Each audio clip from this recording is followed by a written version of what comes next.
Hindi madali ang magsimula, lalo na kung ang puhunan mo ay pangarap, sipag at tiwala sa sarili.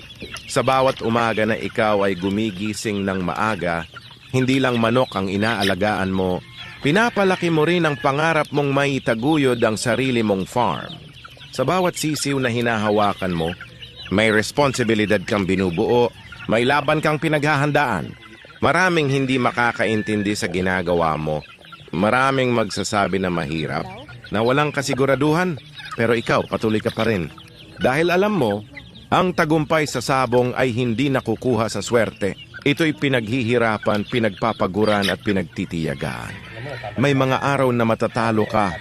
May mga pagkakataon na parang gusto mo nang sumuko, pero ang tunay na nag-aalaga, hindi umaatras sa laban. Sa bawat talo may aral. Sa bawat hirap may lakas na nabubuo. At sa bawat araw na hindi ka sumusuko, mas lalo kang nagiging handa sa tagumpay. Hindi lang lakas ng manok ang puhunan, kundi disiplina, pasensya at pagmamahal sa ginagawa. Kaya ituloy mo lang, alagaan mo sila na parang pangarap mo.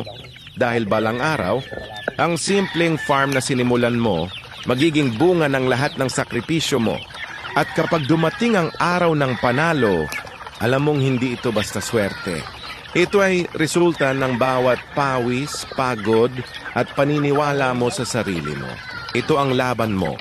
Ito ang pangarap mo at hindi ka susuko.